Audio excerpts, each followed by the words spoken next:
ሰላም ጤና ይስጥልን የጣና ቲቪ ተከታታይ ቤተሰቦቻችን እነሆ የሰዓቱን የጣቢያችን ዜና መረጃና ዜና ትንታኔዎችን ይዘንላችሁ ቀርበናል። አክብሮታዊ ጉዟችንን እያስቀደምን በቅድሚያም አቤቶቹን እናቀርብላችኋለን። የፋኖ ኃይሎች በወሎ ቤተ አማራ ተጨማሪ ከተማ በውጊያ ሲቆጣጠሩ በምዕራብና በሰሜን ወሎ ቤተ አማራ ቀጠናዎች አዳዲስ የውጊያ ግንባሮች ተፈጥረዋል። በሸዋ ደግሞ የፋኖ ኃይሎች ሸዋ ሮቢት ከተማ ዘልቀው በመግባት በአገዛዙ ጦር ላይ ከፍተኛ ማጥቃት መሰንዘራቸው ተሰምቷል። በሌላ በኩል በምንጃር ቀጠና ወደ ናዝሪት ወረዳ የተሻገሩት የፋኖ ኃይሎች አነጋጋሪ ድል አስመዝግበዋል። ቀዳሚ ግንባር መረጃዎቻችን ናቸው።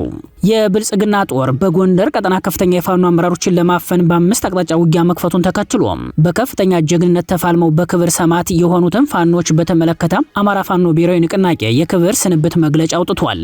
እናንተ ውጡ እኛ መውጣት አንችልም የሚለውን የጀግኖቹን የመጨረሻ ቃልና ዝርዝር መግለጫውን በዜናችን ይዘነዋል፣ ይደመጣል። ከብልጽግና ልዩ ዘመቻዎች እዝ ኤሊት ፎርስና ከኦነግ ሸኔ ታጣቂ ኃይሎች ጋር እረፍት አልባ የህልውና ትግል ላይ የሚገኘው የአማራ ፋኖ ብሔራዊ ንቅናቄ ሸዋ ጠቅላይ ግዛት አሳምነው እዝ የመጀመሪያ መደበኛ ጉባኤውን በስኬት ማጠናቀቁን ሲያሳውቅም በጉባኤው የሸዋ አንድነት በጽኑ መሰረት ላይ መቆሙ ተረጋግጧል። ሌላኛው የግንባር መረጃችን ነው። ህወሓትና ብልጽግና ወደ ጦርነት ለማምራት ጫፍ ላይ በደረሱበት በዚህ ጊዜ የአሜሪካ ከፍተኛ ዲፕሎማቶች ወደ መቀሌ እንደሚጓዙ ከዲፕሎማቲክ ምንጮች የተገኘው መረጃ ያሳያል። የዲፕሎማቶቹ ጉዞ ጦርነትን ለማስቀረት ያለመ ቢሆንም ወታደራዊ ውጥረቱ በከፍተኛ ሁኔታ በመጨመር ላይ ነው። በጉዳዩ ላይ ሰፋ ያለ መረጃ ትንተና ይዘናል። ኢራን እና አሜሪካ በስዊዘርላንድ ሲያካሂዱት የነበረው የቴክኒክ ውይይት መጠናቀቁን የኢራን መንግስት አስታውቋል። ከዚህ በተጨማሪ $300 ቢሊዮን የመልሶ ግንባታና የኢኮኖሚ ልማት ፈንድ መመደቡ ዓለም አቀፍ ትኩረት ስቧል። ሆኖ ኢራን $300 ቢሊዮን የምታገኘው በምን መንገድ ነው? ለሰዓቱ የመረጥንላችሁ ዜና ትንታኔያችን ነው። እነዚህንና ሌሎችን ይዘናል። አሁን ወደ ዝርዝር መረጃዎቹ እናመራለን። በፋኖ ኃይሎችና በአገዛዙ ጦር መካከል የሚካሄዱ አውደ ውጊያዎች ዛሬም ተጠናክረው ቀጥለዋል። በተለይም በወሎ ቤተ አማራ ሸዋ ቀጠናዎች ጠንካራ ውጊያዎች መካሄዱ ታውቋል። ዛሬ ሰኔ 16 ቀን ከተለያዩ የአማራ ክልል የአውደ ውጊያ ቀጠናዎች ለጣቢያችን የደረሱ የግንባር መረጃዎች እንደሚያመላክቱት በፋኖ ኃይሎችና በአገዛዙ ጦር መካከል የሚካሄደው ውጊያ በከፍተኛ ሁኔታ ተጠናክሮ መቀጠሉን ነው። በወሎ ቤተ አማራና የአማራ ፋኖ ብሔራዊ ንቅናቄ ሚኒሊክ ዕዝ በተለያዩ የወሎ ቀጠናዎች ከፍተኛ ድል እንደቀናው ሲያሳውቅ፣ በሸዋ ደግሞ የፋኖ ኃይሎች ሸዋ ሮቢት ከተማ ድረስ ዘልቀው በመግባትም ልዩ የከተማ ኦፕሬሽን መፈጸማቸው ተሰምቷል። አድማጭ ተመልካቾች በወሎ ቤተ አማራና በሸዋ ቀጠናዎች የተካሄዱ አፍላ ውጊያዎችን በተመለከተ የግንባር ዘጋቢያችን የሚከተለውን መረጃውን ያደርሰናል። ሰላም ጤና ይስጥልን አድማጭ ተመልካቾች እንደምን ዋላችሁ። ወደ ዕለቱ የግንባር ዘገባዎች ስናመራ በዛሬው ዕለት በወሎ ቤተ አማራ በተደረጉ አውደ ውጊያዎች እንደዚሁም በሸዋ ቀጠና አፋብን ሸዋ ጠቅላይ ግዛት አሳምነው ዕዝ በሸዋ ሮቢት ከተማ በሰራው ልዩ ኦፕሬሽን ላይ ያተኮሩ መረጃዎችን እናደርሳችኋለን። አፋብን ሚኒሊክ ዕዝ በተለያዩ የወሎ ቀጠናዎች ድል ማስመዝገቡ ታወቀ። በሰሜን ወሎ ቀጠና አፋብን ሚኒሊክ ዕዝ 106ኛ ኮር 22ኛ ክፍለ ጦር በአገዛዙ ላይ በተሰነዘረ ጥቃት በርካታ የአገዛዙ ኃይል ላይ ታላቅ ጉዳት ማድረስ ተችሏል። መነሻውን ካግሪት ከተባለ ቦታ አድርጎ ወደ መቄት ሲንቀሳቀስ በነበረ በአገዛዙ ብልጽግና ሰራዊት ላይ ከፍተኛ ምት በ22ኛ ክፍለ ጦር ተፈጽሟል። በገፍ የተመታው የአገዛዙ ሰራዊት ቁስለኛና ሙት ይዞ ወደ መቄት መመለሱን አርበኛ ሸቱ አባተ የኮሩ ሚዲያ ክፍል ኃላፊ ለጣና ቲቪ ገልጾልናል። በደቡብ ወሎ ምዕራብ ወረዳዎች ከላላ ወረዳ ያገዛዙ ሰራዊት ለሊቱ በመጓዝ የአፋብን ሚኒሊክ ዕዝ 71ኛ ክፍለ ጦር ኮማንዶ ሻለቃን ለማንፈን የተንቀሳቀሰው ያገዛዙ ሰራዊት ከፍተኛ ኪሳራ አስተናግዶ ተመልሷል። ለሊቱን በመጓዝ ተልተሌ ወደ ተባለች አነስተኛ ከተማ የተንቀሳቀሰው ያገዛዙ ጦር ቦታውን ከበባ አድርጎ ያደረው ሰራዊት ምንም ሳያገኝ ባዶ ቦታው ላይ በጧቱ ተኩስ ከፍቷል። ይህም የሆነው የ71ኛ ክፍለ ጦር ኮማንዶ ሻለቃ ቀድሞ መረጃው ደርሷቸው ስለነበር ቦታውን በመልቀቅና ያገዛዙ ሰራዊት ወደ ከተማዋ ከገባ በኋላ አነጋጉ ላይ የፋኖ ኃይሎች መልሶ ከበባ በመፈጸም ታላቅ ኪሳራ አድርሰውበታል። ያገዛዙ ጦር ወደ ወረዳው አከላላ ከተማ በሩጫ ቢመለስም ከኋላ በመከተል አስከሬኑን እንዳያነሳ አድርገው ተጨማሪ ቆርቄ ከተማን በመቆጣጠር ኮማንዶ ሻለቃዋ መቆጣጠሯን ከቦታው አርበኞቹ አድርሰውናል። ወደ ሸዋ ቀጠና ስናመራ አፋብን ሸዋ ጠቅላይ ግዛት አሳምነው ዕዝ መሐመድ ቢሆነ ኮር ደጃዝማች ተሰማ እርገጤ የክፍለ ጦር ሸዋ ሮቢት ከተማ ማረሚያ ቤት ጋር አምቦሶ በተባለ ቦታ ላይ የሰፈረውን ያገዛዙ ኃይል ምሽጉን በመስበር ሙትና ቁስለኛ አድርገውት መጥተዋል። ሰኔ 15 2018 ዓ.ም ለሊት 7 ሰዓት ላይ ደጃዝማች ተሰማ እርገጤ የክፍለ ጦር ቃኝና የሻለቃ 2 ተወሰን አባላት በሸዋ ሮቢት ከተማ ዘልቀው በመግባት አምቦሳ በተባለ ቦታ ላይ የመሸገውን የብልጽግና ኃይል በክላሽንኮቭና ቦምብ ብቻ በጨበጣ ውጊያ ምሽጉን በመደረማመስ የሰውና ቁሳዊ ኪሳራ በብልጽግናው ኃይል ላይ ያደረሱበት ሲሆን ከ10 በላይ ያገዛዙ ኃይል ሲወገድ ብዛት ያለው ቁስለኛ ሰራዊት ወደ ሆስፒታል ሲያጓጉዝ መቆየቱ ታውቋል። አውደ ውጊያው ከሌሊቱ 7 ሰዓት ጀምሮ ጧት 12 ሰዓት ድረስ መካሄዱን የአፋብን ሸዋ ጠቅላይ ግዛት አሳምነው ህዝብ ግንኙነት መምሪያ ለጣና ቲቪ መረጃውን አድርሶናል። ለጥንቅሩ ተስፋዬ ልሳኑ ነኝ ከዚያው ከትግሉ ሜዳ።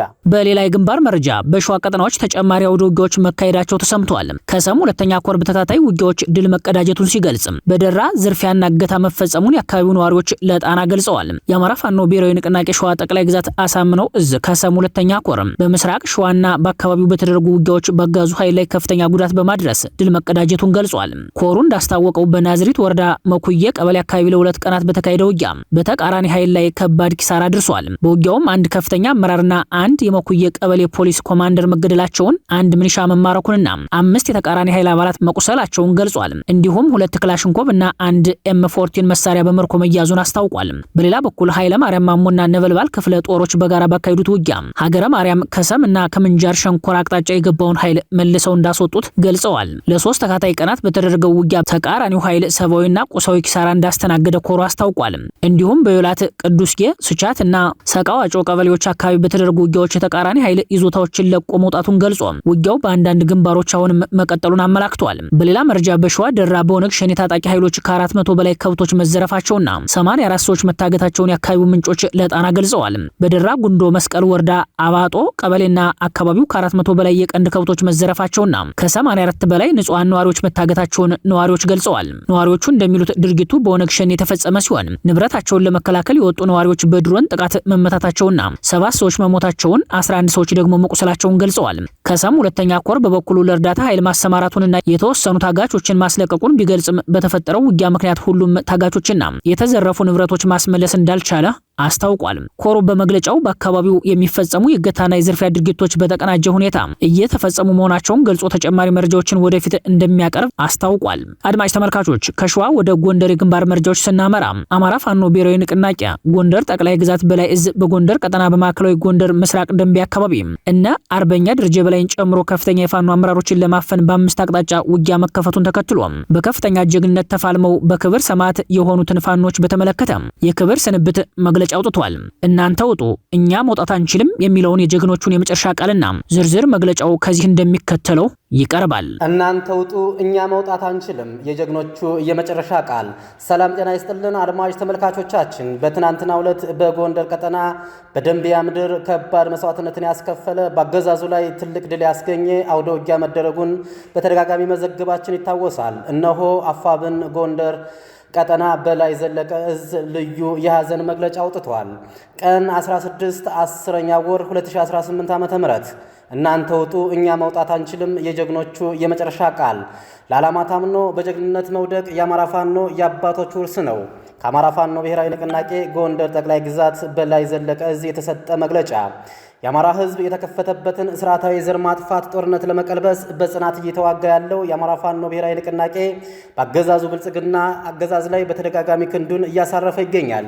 የድል ግስጋሴውን አስጠብቆም ይገኛል። በዚህ መራራና ፈተናው ብዙ በሆነው የህልውና ትግል ላይ የአማራ ፋኖ በርካታ ተግዳሮቶችን በጽናት እያለፈ ውድና ጀግና ልጆቹንም በጀግንነት የህይወት መስዋዕትነት እየከፈሉ የድል ጉዞውን አጠናክሮ ቀጥሏል። የአማራ ፋኖ ብሔራዊ ንቅናቄ ጎንደር ጠቅላይ ግዛት በላይ ዘለቀ እዝ ከመቼውም ጊዜ በላይ የአንድነት ሂደቱን እያጠናቀቀ ይገኛል። ይህ የፋኖ አንድነት ያሳሰበውና የጭቆና የአገዛዝነት ዘመኑ ማብቂያ መሆኑን የተረዳው አገዛዙ ኦህዴድ ብልጽግና አገዛዝ የዘወትር የአማራ ህዝብ የስቃይ ምንጭ የሆነውን ለአገዛዙም የጥቃት ዓላማ ዋና ምርኩዝ የሆነውን የብአዴን መዋቅር እንዲሁም ሰርጎ ገብ ኃይሉን ተጠቅሞ በርካታ ሰራዊት በሜካናይዝድ መሳሪያ አጅቦ ወደ ማዕከላዊ ጎንደር ደንቢያ ማክሰኝት ዙሪያ ዘመቻ ከፍቶ ነበር። አገዛዙ በከፍተኛ ዝግጅትና በጀት እንዲሁም በመንገድ መሪ ምርኩዝ ብአዴን እየተመራ የፋኖ መሪዎችን ለመክበብ ባደረገው ውጊያ በርካታ የአገዛዙ ሰራዊትን አንበርክከው የተሰዉ ውድ አማራ ልጆች ለወጡለት ዓላማና አደራ ለተሰጣቸው ህዝብ ታምነው የክብር መስዋዕትነት ሆነዋል። የአገዛዙ ሰራዊት ከፍተኛ ኃይል ይዞ ያደረገውን ከበባ ለመስበር በተደረገው ብርቱ ትንቅንቅ ውድ አማራ ልጆች የሆኑት መሪዎቻችን አርበኛ አማራችን ንፍታደገ፣ አርበኛ ሳምሶን አማረ፣ አርበኛ መቶ አለቃ አበራ አግማስ፣ አርበኛ ስጦት ጀንበርና አርበኛ ትርሳው ገባዩን ጨምሮ ሌሎችም ጀግኖች የትግል አጋሮቻቸውን ሰኔ 15 ቀን 2018 ዓ.ም በክብር ተሰውተዋል። በጀግኖች መስዋዕት መሆኑ እዛችን የተሰማውን ጥልቅ ሐዘን እየገለጸ ጀግኖቹ የተሰውለትን ዓላማ ከግብ ለማድረስ መላው የአማራ ፋኖ ብሔራዊ ንቅናቄ ጎንደር ጠቅላይ ግዛት በላይ ዘለቀ እዝ አመራርና ሰራዊት ቃል እንገባለን። ጀግኖቹ በመጨረሻም የተጋድሏቸው ሰዓት እኛ መውጣት አንችልም፣ የአማራን ህዝብ እኛ ሙተን ልናድነው ስለሆነ ትግላችን የጀመርነውን ለወጣንለት ዓላማ ታምነን እንሰዋለን። አንድ ጥይት እስኪቀረን ድረስ እንፋለማለን። እናንተ ወደ ኋላ ሆኑና ትግሉን አድኑ። አንድነቱን በጉጉት ለሚጠብቀው ወገናችን እንድታበስሩት በመጨረሻ እስትንፋሳችን ላይ ቆመን አደራ እንላችኋለን በማለት ነበር የመጨረሻ ቃላቸውን ለመሪዎቻቸውና ለትግል አጋሮቻቸው በማስተላለፍ የተሰናበቱት። ጀግኖቹ በቃላቸው መሰረት ህልቆ መሳፍርት ያገዛዙን ሰራዊት ካፈር ከቀላቀሉ በኋላ ለአማራ ህዝብ ሁሉናና ነጻነት ሲሉ በጀግንነት በክብር ተሰውተዋል። ይህ የጀግንነት ወንድሞቻችን የክብር መስዋዕትነት ሰራዊታችን የወጣለትን ዓላማ ከዳር ለማድረስ የበለጠ የሚያነሳሳን እንጂ ትግላችንን የሚያዳክም በሰራዊታችን ላይም የስነ ልቦና ስብራት እንደማያደርስ ልናረጋግጣችኋለን እንወዳለን። የጀግና ፍጻሜው በጀግኖች ሜዳ እንጂ ለጥላቱ እጁን በመስጠት የሚጠናቀቅ ታሪክ የለውም። በጀግኖች ወንድሞቻችን መስዋዕትነት መክፈል መሪር ሐዘን ቢሰማንም ወንድሞቻችን ለተሰውለት ዓላማና የአማራ ፋኖ ለወጣለት የትግል ዓላማ በጽናት በመፋለም የአማራ ህዝብ ስቃይና መከራ ለአንድና ለመጨረሻ ጊዜ እናስቆማለን። ዘላለማዊ ክብር ለጀግኖች ሰማዕታት። የአማራ ፋኖ ብሔራዊ ንቅናቄ ጎንደር ጠቅላይ ግዛት በላይ ዘለቀ እዝ ሰኔ 16 ቀን 2018 ዓ.ም ጎንደር አማራ ኢትዮጵያ። የአማራ ፋኖ ብሔራዊ ንቅናቄ ሸዋ ጠቅላይ ግዛት አሳምነው እዝ የመጀመሪያ መደበኛ ጉባኤውን አጠናቀቀ። በጉባኤው የሸዋ አንድነት በጽኑ መሰረት ላይ መቆሙን አስታውቋል። ከብልጽግና ልዩ ዘመቻዎች እዝ ኤሊት ፎርስና ከኦነግ ሸኔ ታጣቂ ኃይሎች ጋር እረፍት አልባ የህልውና ትግል ላይ የሚገኘው የአማራ ፋኖ ብሔራዊ ንቅናቄ ሸዋ ጠቅላይ ግዛት አሳምነው እዝ የመጀመሪያ መደበኛ ጉባኤውን በስኬት ማጠናቀቁን አሳውቋል። እዙ ለጣቢያችን በላከው ልዩ መግለጫው ላይ እንዳመላከተው በጉባኤው የሸዋ አንድነት በጽኑ መሰረት ላይ መቆሙን አስታውቋል። እዙ የመጀመሪያ መደበኛ ጉባኤውን ለ7 ተከታታይ ቀናት ካካሄደ በኋላ በተለያዩ ድርጅታዊ፣ ወታደራዊ፣ ህዝባዊ ጉዳዮች ላይ ውሳኔዎችን በማሳለፍ ማጠናቀቁን ያሳወቀው ዛሬ ሰኔ 16 ቀን 2018 ዓ.ም ነው። እዙ በሰጠው መግለጫ በሸዋ ጠቅላይ ግዛት ውስጥ ሲንቀሳቀሱ የነበሩ ሁለት እዞች አንድነታቸውን እውን ካደረጉ በኋላ የጀመሩት የድርጅታዊና ተቋማዊ ለውጦች በተጨባጭ ውጤት መታየታቸውን ገልጿል።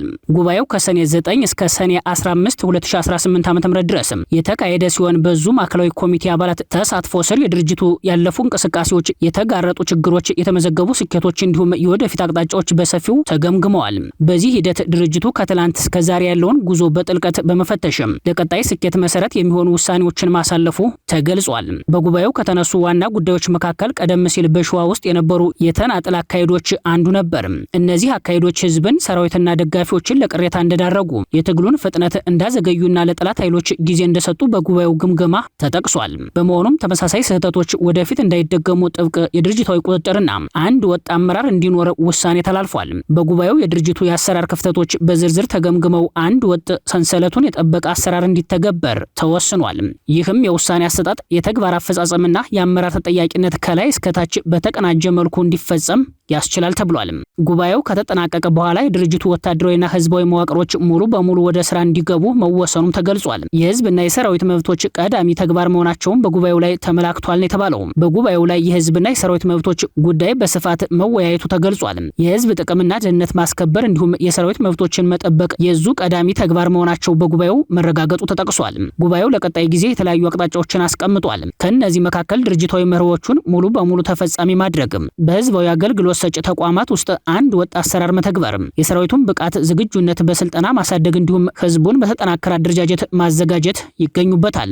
የዙ ዋና መሪ አርበኛ ኢንጂነር ደሳለኝ ሲያስብ በጉባኤው ማጠቃለያ ላይ እንደገለጸው ትግሉን ሲያደናቅፉ የነበሩ ውስጣዊ ችግሮች መፍትሄ አግኝተዋል። የሸዋ አንድነት በሰራዊቱና በህዝቡ ፍላጎት መሰረት እውን መሆኑን ጠቅሶ ማዕከላዊ ኮሚቴው ይህንን አንድነት በተግባር ለማስፈጸም ከመቼውም በላይ በቁርጠኝነት ወደ ስራ መግባቱን ለጉባኤው ተሳታፊ አረጋግጧል። በተመሳሳይ የዙ ምክትል መሪ አርበኛ ጠጁ ባባይ በሰጠው መግለጫ ከውስጥና ከውጭ የሚደግፉ ወገኖችም ከጎናቸው እንዲቆሙ ጥሪውን አቅርቧል። የሸዋ አንድነት በተግባር መረጋገጡን ጠቅሶ ወደፊት በአንድነት ለተቀመጡ ግቦች መሬት የረገጠ ስራ እንደሚሰራ አሳውቋል። የአማራ ፋኖ ብሔራዊ ንቅናቄ ሸዋ ጠቅላይ ግዛት አሳምነው እዝ የመጀመሪያ መደበኛ ጉባኤ በድርጅታዊ ግምገማ በአንድነት ማጠናከርና በቀጣይ አቅጣጫዎች ላይ ያተኮረ እንደነበር ተገልጿል። ጉባኤው ከተጠናቀቀ በኋላ ድርጅቱ በአንድ ወጥ አመራርና በተጠናከረ አደረጃጀት ወደ ቀጣይ ምዕራፍ መሸጋገሩን አስታውቋል። የአሜሪካ ከፍተኛ ዲፕሎማቶች ወደ መቀሌ ሊጓዙ ነው። የዲፕሎማቶቹ ጉዞ ጦርነትን ለማስቀረት ያለመ ቢሆንም ወታደራዊ ውጥረቱ በከፍተኛ ሁኔታ በመጨመር ላይ ነው። ህወሓትና ብልጽግና ወደ ጦርነት ለማምራት ጫፍ ላይ በደረሱበት በዚህ ጊዜ የአሜሪካ ከፍተኛ ዲፕሎማቶች ወደ መቀሌ እንደሚጓዙ ከዲፕሎማቲክ ምንጮች የተገኘው መረጃ ያሳያል። ከቀናት በፊት የአሜሪካ መንግስት አክራሪ ባላቸው የህወሓት አመራሮች ላይ የቪዛ አቀባ መጣሉ የሚታወስ ነው። ከዚህ የዲፕሎማሲ ቅጣት በኋላ በአዲስ አበባ የሚገኘው የአሜሪካ ኤምባሲ ከፍተኛ ዲፕሎማቶቹ ወደ መቀሌ ሊያመሩ መሆኑ ትኩረት የሳበ መረጃ ሆኗል። ዲፕሎማቶቹ በመቀሌ በሚኖራቸው ቆይታ የህወሓት አመራሮች ጋር ተገናኝተው ይወያያሉ ተብሏል።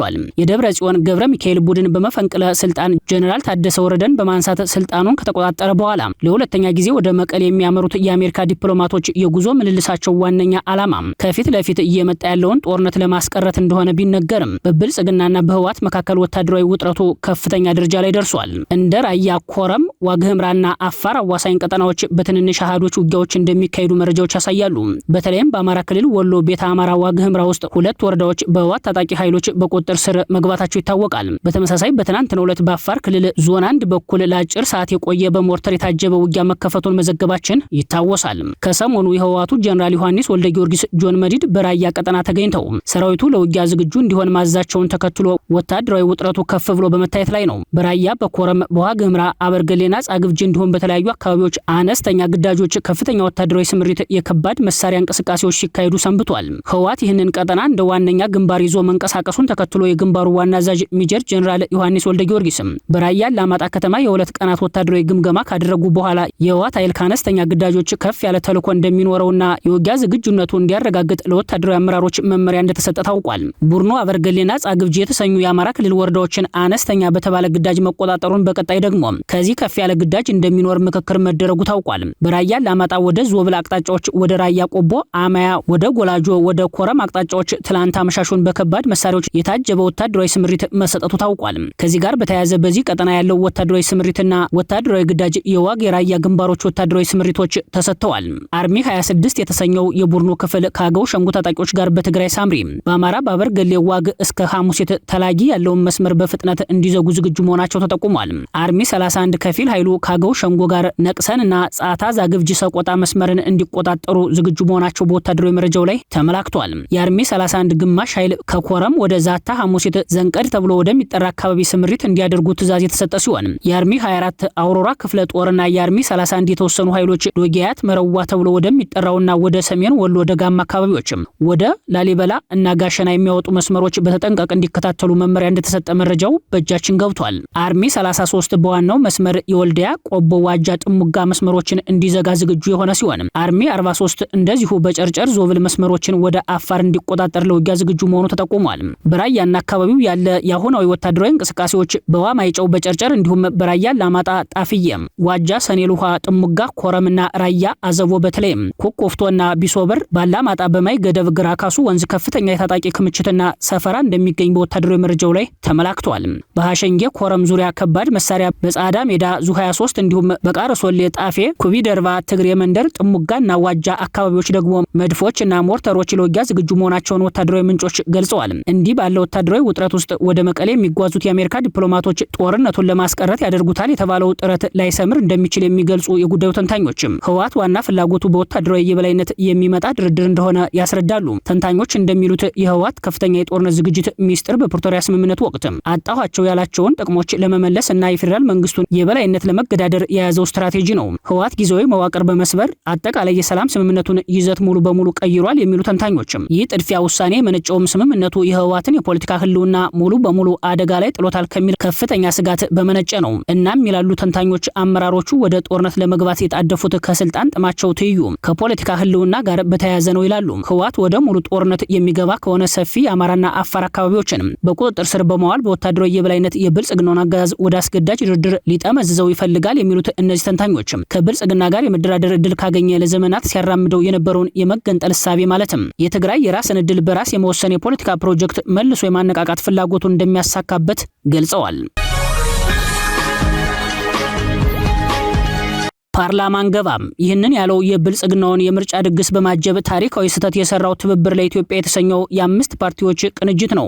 የብልጽግናው አገዛዝ የምርጫ ድግስ ተሳታፊ በመሆን ታሪካዊ ስህተት የሰራው ትብብር ለኢትዮጵያ አንድነት መያድ፣ እናት ፓርቲ፣ ኢህአፓ፣ አንድ ኢትዮጵያ ዲሞክራሲያዊ ፓርቲና አማራ ጊዮናዊ ንቅናቄ የተባሉ 5 ፓርቲዎች በጋራ ቅንጅት የፈጠሩት ስብስብ ሲሆን ስብስቡ በዛሬው ዕለት ፓርላማ አንገባም ሲል አሳውቋል። 2 የህዝብ ተወካዮች እና 5 የክልል ምክር ቤት ወንበሮችን አሸነፈ የተባለው ትብብር ለኢትዮጵያ አንድነት ጥምረት መቀመጫዎቹን ላለመረከብ መወሰኑን ዛሬ ሰኔ 16 ቀን በይፋ አሳውቋል። የጥምረቱ የህዝብ ግንኙነት ኃላፊ አቶ ጌትነት ወርቁ ለቢቢሲ እንደገለጹት ውሳኔው ምርጫውን ከመቀበል ይልቅ መንግስትን ወደ ድርድር ጠረጴዛ ለማምጣት እንደ መደራደሪያ መሳሪያ ለመጠቀም ነው ብለዋል። አገዛዙ ለሰላም፣ ለእስረኞች መፈታት እና ለፖለቲካ ምህዳሩ መስተካከል ቀና ምላሽ ከሰጠ ጥምረቱ ውሳኔውን ሊቀይር እንደሚችል ጠቁሟል። የፓርቲውን የጋራ አቋም ጥሰው በግል ምክር ቤት የሚገቡ ተመራጮች ካሉ እስከ ፓርቲ ማባረር የሚደርስ ጠንካራ የሥነ ምግባር እርምጃ እንደሚወሰድባቸውም ኃላፊው አሳስበዋል። አቋማችሁ ከሆነ ለምን በምርጫው ተሳተፋችሁ ተብለው የተጠየቁት አቶ ጌትነትም ለመሳተፋቸው ምክንያት የሆኑ ንግግሮች ስለነበሩ እንደሆነ አመልክተው ዝርዝር መረጃ ከመስጠት ግን ተቆጥበዋል። ተመሳሳይ ትችት በተለይም በ1997 ዓመተ ምህረት ምርጫ ከነበረው የቅንጅት አቋም ጋር ተገናኝቶ እንደገጠማቸው የጠቆሙት ኃላፊው የሁኔታውን ልዩነት ሲያብራሩ የሰማይና የምድር ያህል ነው ብለዋል። በ7 ኪስ ቦታዎች ላይ ተሰጥቶን ይህን ተቀበልና ሌላውን አቆይ ከምንባል ለታላላቅ ጥያቄዎች መልስ እንፈልግ የሚል ነው ሲሉ አቋማቸው የማመዛዘን የማበላለጥ እንደሆነ ገልጸዋል። ምክር ቤት መግባቱን እንደ መደራደሪያ መሳሪያ የተመለከተው ጥምረቱ በባዶ ሜዳ ብቻ የምንጮህ አይደለንም ብሏል። ሆኖም ገና ከመነሻው የብልጽግናውን አገዛዝ የጨረባ ምርጫ በማጀብ ታሪካዊ ስህተት የሰራው ቅንጅቱ ዛሬ ይህን ውሳኔ ቢወስንም ከአገዛዙ ጋር የጥቅም ትስስር ያላቸው ወንበሩ በህዝብ ሳይሆን በአገዛዙ ፈቃደኝነት የተሰጣቸው ሰዎች የትብብሩን ውሳኔ ጥሰው ወደ ፓርላማ ብልጽግና ፓርላማ እንደሚገቡ ይጠበቃል። ትብብር ለኢትዮጵያ አንድነት በብልጽግና የምርጫ ድግስ ማግስት በሰጠው መግለጫ የጨረባው ምርጫ ዲሞክራሲን አያዋልድም፣ መፍትሄ አይፈይድም ሲል የምርጫውን ሂደትና ውጤት ውድቅ ማድረጉ ይታወሳል። ለአገዛዙ እውቅና እንደማይሰጥም የገለጸው ትብብሩ አገዛዙ ለዘመኑ በማይመጥንና ከባህሬ አባቱ በወረሰው የጨረባ ምርጫ ራሱን ለንግስና ከማጨት ወጥቶ የስልጣን ምንጭና ባለቤት ህዝብ ብቻ መሆኑን ተረድቶ የህዝብን ድምጽ እስከሚያከብር ትግሉን አጠናክሮ እንደሚቀጥል አቋሙን ይፋ ማድረጉ አይዘነጋም። ሆኖም ውጤቱ ቀድሞ የታወቀውን ምርጫ በማጀቡ በኢትዮጵያ ለስር ነቀል ለውጥ በሚታገሉ ኃይሎች ዘንድ ጥያቄ የተነሳበት ትብብር ለኢትዮጵያ የተሰኘው የ5 ፓርቲዎች ስብስብ በብዙዎች ዘንድ ታሪካዊ ስህተት የሰራ የሚል ትችት እየቀረበበት ይገኛል። ኢራን $300 ቢሊዮን የመልሶ ግንባታ ካሳ ልታገኝ ነው። የአሜሪካ ኢራን ድርድር ከየት ወደየት የሚለው ጉዳይ የዓለም ሚዲያዎችን ትኩረት የሳበ አጀንዳ ሆኗል። ኢራን እና አሜሪካ በስዊዘርላንድ ሲያካሂዱት የነበረው የቴክኒክ ውይይት መጠናቀቁን የኢራን መንግስት አስታውቋል። ከዚህ በተጨማሪ $300 ቢሊዮን የመልሶ ግንባታና የኢኮኖሚ ልማት ፈንድ መመደቡ ዓለም አቀፍ ትኩረት ስቧል። ጥያቄው ግን ይህ ነው። $300 ቢሊዮን በእርግጥ ለኢራን ይከፈላልን ወይስ ገና በድርድር ደረጃ ያለ እቅድ ነው? ይህ ጥያቄ የቀጠናው የፖለቲካ ተንታኞች መነጋገሪያ ሆኗል። የተደረገው ስምምነት ምን ይዟል ብለን መረጃዎችን ስንፈትሽ ይፋ በወጣው መረጃ መሰረት ኢራን እና አሜሪካ 4 ዋና የሥራ ቡድኖች እንዲቋቋሙ ተስማምተዋል። እነዚህም አንደኛ የማዕቀብ ማንሳት ጉዳይ፣ ሁለተኛ የኒውክሌር ፕሮግራም ጉዳይ፣ ሶስተኛ የመልሶ ግንባታና የኢኮኖሚ ልማት፣ በአራተኛ ደረጃ ደግሞ የክትትልና የትግበራ ስርዓት የስምምነቱ ዋና ክፍል መሆናቸው ተመላክቷል። የእነዚህ ቡድኖች ዋና ተግባር በመካከለኛው ምስራቅ ያለውን ውጥረት ለመቀነስ፣ የኢራን ኒውክሌር ፕሮግራምን ለመቆጣጠርና በምትኩ ኢራን የምትፈልገውን ኢኮኖሚያዊ እፎይታ ለማምጣት እንደሆነ ተገልጿል። በሌላ በኩል ዋሽንግተን ከቀጠናዊ አጋሮች ጋር በመተባበር ለኢራን መልሶ ግንባታና ኢኮኖሚያዊ ልማት የሚውል ቢያንስ $300 ቢሊዮን የሚያስገኝ እቅድ ለማዘጋጀት ኃላፊነት ወስዳለች ተብሏል። ነገር ግን ይህ $300 ቢሊዮን በቀጥታ ከአሜሪካ ግብር ከፋዮች ኪስ የሚወጣ ገንዘብ መሆኑ አልተገለጸም። በተቃራኒው ይህ ፈንድ ከብዙ ምንጮች፣ ከዓለም አቀፍ ባንኮች፣ ከቀጠናዊ አጋሮች፣ ከኢንቨስትመንት ፈንዶች ወይም ከግል ባለሀብቶች ሊሰበሰብ የሚችል እቅድ ሊሆን ይችላል። ስለዚህ $300 ቢሊዮን የሚለውን እንደ በቀጥታ የሚከፈል ካሳ ከማቅረብ ይልቅ የታቀደ የመልሶ ግንባታና የልማት ፈንድ ብሎ ማቅረብ የበለጠ ትክክለኛ ይሆናል ሲሉ ተንታኞች ይገልጻሉ። ኢራን እንዲህ ያለ ፈንድ ለምን ትፈልጋለች ለሚለው ጥያቄ ተንታኞች ምላሽ ኢራን ለብዙ ዓመታት በአሜሪካና በምዕራባውያን ማዕቀቦች ስር ቆይታለች የሚል ነው። እነዚህ ማዕቀቦች በነዳጅ ሽያጭ፣ በባንክ ግብይት፣ በውጭ ንግድና በውጭ ኢንቨስትመንት ላይ ከባድ ተጽዕኖ አሳድረዋል። በዚህ ምክንያት የኢራን ኢኮኖሚ ከፍተኛ የዋጋ ንረት፣ የስራ አጥነትና የውጭ ምንዛሬ እጥረት ገጥሟታል። በተጨማሪም የአሁኑ ጦርነት ሀገሪቱ ላይ ከፍተኛ የኢኮኖሚ ጫናና የመሰረተ ልማቶች ውድመት ያስከተለ መሆኑ ይነገራል። እናም ማዕቀብ ከተነሳና የውጭ ካፒታል ወደ ኢራን ከገባ ይህ ለኢራን ኢኮኖሚ ትልቅ እፎይታ ሊሆን ይችላል ተብሎ ይጠበቃል። በሌላ በኩል አሜሪካ የምትፈልገው ዋና ጉዳይ የኢራን ኒውክሌር ፕሮግራም ነው የሚሉት ተንታኞች ዋሽንግተን ቴህራን የኒውክሌር መሳሪያ እንዳትገነባ ትፈልጋለች። በምትኩ ኢራን ደግሞ ማዕቀብ እንዲነሳ የታገዱ ገንዘቦቿ እንዲፈቱና ኢኮኖሚዋ እንዲያገግም ትፈልጋለች። ይህ ሁለቱም ወገኖች ለራሳቸው ጥቅም የሚፈልጉትን ነገር ለማግኘት የሚያደርጉት የልውውጥ ፖለቲካ እንደሆነ ተንታኞች ያስረዳሉ። በጥቅሉ ኢራንና አሜሪካ በስዊዘርላንድ ያካሄዱት የቴክኒክ ውይይት አዲስ የዲፕሎማሲ ምዕራፍ እንደተከፈተ ይታያል። ነገር ግን $300 ቢሊዮን ለኢራን ተፈቅዷል የሚለው መረጃ በጥንቃቄ ሊታይ እንደሚገባ ተንታኞች ያስረዳሉ። ምክንያቱም ሲያስረዱም እስካሁን ድረስ የገንዘቡ ምንጭ ያፈጻጸም ሂደትና የመጨረሻ ህጋዊ ማረጋገጫ ግልጽ ሆኖ አልቀረበም ይላሉ። ስለዚህ ቀጣዮቹ 60 ቀናት ለዚህ ድርድር እጅግ ወሳኝ መሆናቸውን የቀጠናው ተንታኞች ያስረዳሉ። ክቡራትና ክቡራን ቤተሰቦቻችን ለሰዓቱ የሰናዱት መረጃዎቻችን የተከታተላችኋቸውን ይመስሉ ነበር። አብራችሁን ስለቆያችሁ ልባዊ ምስጋናችን ይድረሳችሁ እያልን የጣና ቲቪ ወቅታዊ ዜናዎች፣ ትንታኔዎችና ልዩ ልዩ ፕሮግራሞችም እንዲደርሷችሁ ቻናሉን ሰብስክራይብ በማድረግ ቤተሰብ ይሁኑ። በተሳትፎው የትግል ሚዲያውን እንዲያጠናክሩ ጥሪያችንን እናቀርባለን። ጣና ቲቪ ከሀቅ ጋር